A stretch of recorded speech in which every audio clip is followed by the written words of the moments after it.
Stock మార్కెట్లో కొత్త trends ఏంటి? మ్యూచువల్ ఫండ్స్ లో ఇన్వెస్ట్ చేయాలా? బంగారం, వెండి, మెటల్స్ మార్కెట్ ఎలా కదులుతున్నాయి? ప్రముఖ సీనియర్ అనలిస్టులతో విశ్లేషణ, రోజువారీ మార్కెట్ అప్డేట్స్, మీ ఇన్వెస్ట్మెంట్స్ కి సరైన దారి తీసే చిట్కాలు అన్నీ ఒకే వేదికపై. నేను ఒక హెల్త్ ఇన్సూరెన్స్ ప్లాన్ చేయాలనుకుంటున్నాను సార్. సార్ దేంట్లో అంటే ఏ పాలసీ బెటర్ అంటారు ఇప్పుడున్న పాలసీలలో? హెల్త్ ఇన్సూరెన్స్ వచ్చేటప్పటికి జనరల్గా మీ కంపెనీ నుంచి ఏమన్నా హెల్త్ ఇన్సూరెన్స్ కవరేజ్ అవుతుందో లేదో మరి ఫస్ట్ చెక్ చేసుకోవాల్సి ఉంటుంది. సో జనరల్గా ఏదైనా కానీ మన కంపెనీ ఇచ్చే హెల్త్ ఇన్సూరెన్స్ అనేది బెటర్ ఉంటుంది. ఒక 2 lakhs 5 lakhs మినిమం 1 lakh అయితే ప్రతి కంపెనీ ఇస్తుంది. ఇన్ కేస్ ఇవ్వకపోతే కనుక మనం బయట నుంచి ఒక హెల్త్ ఇన్సూరెన్స్ తీసుకోవడం బెటర్. యాక్చువల్గా అది గుడ్ డెసిషన్, ఎందుకంటే మనకి ఎప్పుడు ఏమవుతుంది అనేది ఏమీ తెలియదు. సడన్గా ఈవెన్ ఒక 2 lakhs మనకు ఖర్చు అయినా అది మళ్ళీ మనం సంపాదించాలంటే అది ఒక 6 నెలల్లో సంవత్సరమో పట్టేస్తుంది. సో దానికంటే మనం హెల్త్ ఇన్సూరెన్స్ ఒక 15,000 20,000 ప్రీమియం కట్టడం అనేది బెటర్ ఆప్షన్. సో ఈ ఆప్షన్స్ మనం చూస్ చేసుకుంటే హెల్త్ ఇన్సూరెన్స్లో మల్టిపుల్ కంపెనీస్ ఉన్నాయి.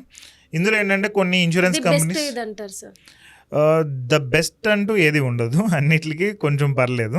బట్ వరస్ట్ అయితే కనుక మా ఎక్స్పీరియన్స్లో స్టార్ హెల్త్ ఇన్సూరెన్స్ అనేది అసలు బాగాలేదు. అంటే బాగా అడ్వర్టైజ్మెంట్స్ జరుగుతున్నాయి. ఈవెన్ ఇప్పుడు చూసుకుంటే రానా కానీ బిగ్ సెలబ్రిటీస్ అందరూ దీన్ని బాగా ప్రమోట్ చేస్తున్నారు, ఇన్స్టాగ్రామ్ ఇన్ఫ్లుయెన్సర్స్ అందరూ కూడా. అంటే సార్ దీంట్లో డిసడ్వాంటేజెస్ ఏమున్నాయంటారు సార్? క్లెయిమ్ సెటిల్మెంట్ అనేది బాగాలేదు. ఈవెన్ మా క్లయింట్స్ చాలా వరకు క్లెయిమ్స్ మేము అప్లై చేస్తే సరిగ్గా ఫుల్ అమౌంట్ అనేది రావట్లేదు స్టార్ హెల్త్లో. At the time of selling అంటే వాళ్ళు అమ్మేటప్పుడు బాగా కమిట్మెంట్ ఇచ్చి అమ్మారు, బట్ ఇప్పుడు క్లెయిమ్స్ ఏమన్నా సబ్మిట్ చేస్తుంటే సరిగ్గా క్లెయిమ్స్ రెస్పాన్స్ ఇవ్వట్లేదు.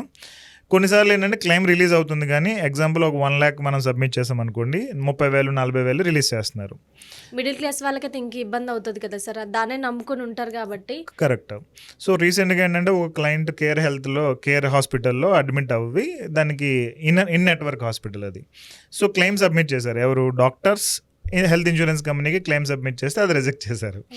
సో ఇప్పుడు మళ్ళీ ఆయన పర్సనల్ అమౌంట్ పే చేసి ఒక 80,000 ఎంత అయింది అది క్లెయిమ్, పర్సనల్ అమౌంట్ పే చేసి మళ్ళీ బయట నుంచి అప్లై చేశాడు, అది రిజెక్ట్ చేశారు.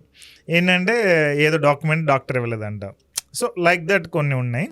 అలాంటి కొన్ని కంపెనీస్ని అవాయిడ్ చేయడం బెటర్. ఇక్కడ ఏంటంటే హెల్త్ ఇన్సూరెన్స్ వచ్చేటప్పటికి కంపెనీ చాలా ఇంపార్టెంట్. టర్మ్ ఇన్సూరెన్స్కి మనకి కంపెనీ పెద్ద ఇంపార్టెంట్ ఉండదు. ఎలాంటి కంపెనీ అయినా కానీ మోస్ట్లీ మనకి అప్రూవల్ అయ్యే ఛాన్సెస్ ఉంటాయి. బట్ హెల్త్ ఇన్సూరెన్స్కి వచ్చేటప్పటికి కంపెనీ చాలా జాగ్రత్తగా చూసుకోవాలి. మేమైతే ఇప్పుడు ప్రజెంట్ నివా బూపా ఒకటి ఇస్తున్నాము, కేర్ హెల్త్ ఒకటి ఇస్తున్నాము. దాంట్లో ఫీచర్స్ ఎలా ఉన్నాయి సార్ నివా బూపాలో? ఫీచర్స్ ఆల్మోస్ట్ అన్నీ సేమ్ ఉంటాయండి. లైక్ ఇన్ నెట్వర్క్ హాస్పిటల్స్కి ఆల్మోస్ట్ క్యాష్లెస్ ఉంటుంది. లైక్ అవుట్ ఆఫ్ నెట్వర్క్ వచ్చేటప్పటికి మనం పే చేసి మనం క్లెయిమ్ సబ్మిట్ చేయాల్సి వస్తుంది. సో ఇన్ నెట్వర్క్ హాస్పిటల్స్ ఏది ఎక్కువ ఉన్నది అనేది మనం చూస్ చేసుకోవడం better. But at the same time claim settlements ఏవి బాగా చేస్తున్నాయి అనేది కూడా చూసుకోవచ్చు. సో వీటిలో మనం ఈ నివా బూపా కానీ లేదంటే ఈ కేర్ హెల్త్ కానీ ఇవి రెండు కూడా బాగానే ఉన్నాయి. సో మీరు ఎవరైనా తీసుకోవాలంటే దానిలో తీసుకోవచ్చు. యా సార్, మనకి టర్మ్ ఇన్సూరెన్స్ బెటర్ అంటారా? రెండు కూడా డిఫరెంట్ పర్పస్లకి జనరల్గా వాడుతూ ఉంటారు. సో టర్మ్ ఇన్సూరెన్స్ వచ్చేటప్పటికి నాకు లైఫ్ కవరేజ్ ఉండాలి. ఎగ్జాంపుల్ నేను చనిపోతే మా ఫ్యామిలీకి ఒక 50 లక్షల రూపాయలు వెళ్ళాలి. మాకు పిల్లలు ఉన్నారు, లేదంటే హౌస్ లోన్ ఉంది, హౌస్ కావాలి, అండ్ మిగిలిన మా మదర్ ఫాదర్ వీళ్ళందరినీ నేను చూసుకోవాలి అని అనుకుంటే తక్కువ శాలరీ ఉండేవాళ్ళు ఒక 50 లక్షల టర్మ్ ఇన్సూరెన్స్ తీసుకోవచ్చు. కొంచెం ఎక్కువ శాలరీ ఉండేవాళ్ళు అయితే 1 crore 2 crore దాకా కూడా జనరల్గా టర్మ్ ఇన్సూరెన్స్ అనేది ఉంటుంది. జనరల్గా ఇది క్యాలిక్యులేషన్ ఎలా ఉంటుందంటే 20 times of my annual package అనేది ఉంటుంది. ఓకే, ఎగ్జాంపుల్ నాకు ఒక 10 lakh per annum ప్యాకేజ్ ఉంది. సో 20 times అంటే అప్రాక్సిమేట్ 2 crore నేను టర్మ్ ఇన్సూరెన్స్ తీసుకోవాలి. యూజువల్గా ఈ క్యాలిక్యులేషన్ ప్రకారం టర్మ్ ఇన్సూరెన్స్ తీసుకోవచ్చు. సో ఇన్ కేస్ ఈ పర్సన్కి ఏదైనా డెత్ జరిగితే, సడన్గా ఏదైనా యాక్సిడెంట్ అయింది, లేదు నార్మల్గానే డెత్ అయినా, నార్మల్ డెత్ అనేది కూడా దీనిలో కన్సిడర్ అవుతుంది టర్మ్ ఇన్సూరెన్స్లో. అంటే యాక్సిడెంట్ అయితేనే డబ్బులు వస్తాయి అనేది కాదు, నార్మల్గా యాక్సిడెంట్ అయినా వస్తాయి.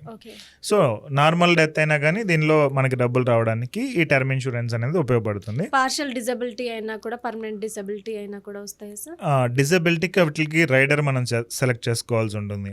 ఎగ్జాంపుల్ ఒక యాక్సిడెంట్ అయింది అండ్ ఒక కాలు ఒక చెయ్యి ఏదైనా జరిగింది, లేదంటే 2 కాళ్ళు పోయినాయి, 2 చేతులు పోయినాయి, దీనికి క్లాజెస్ ఉంటాయి. లేదంటే ఒక చెవి పోయింది, ఇలాగా చెవుడు వచ్చింది, ఇలాంటివి కొన్ని ఉంటాయి. లేదంటే ఫింగర్స్ పోయినాయి, సో యాక్సిడెంట్ అయ్యి, ఇలాంటి వాటికి ఏంటంటే ఒక రైడర్ ఉంటుంది. దానిలో ఆ రైడర్ మనం సెలెక్ట్ చేసుకుంటే కనుక ఎగ్జామ్లో 10,000 ఉన్నప్పుడు ఈ రైడర్కి ఒక 1,000 రూపాయలు 1,500 ఎక్స్ట్రా ఉంటుంది. ఆ ప్రీమియం మనం పే చేస్తే అది కూడా కవర్ అవుతుంది. ఇన్ కేస్ ఇలాంటివి ఏమన్నా అనుకోనివి జరిగినప్పుడు మనకి ఆ డిజేబిలిటీ రిలేటెడ్ అమౌంట్ కూడా వస్తుంది. సో దానికి కూడా ఒక 20 lakhs 50 lakhs సమ్ అమౌంట్ అయితే మనం జనరల్గా పెట్టుకుంటూ ఉంటాం. ఆ పెట్టుకుని దాన్ని అప్లై చేయొచ్చు క్లెయిమ్ అనేది.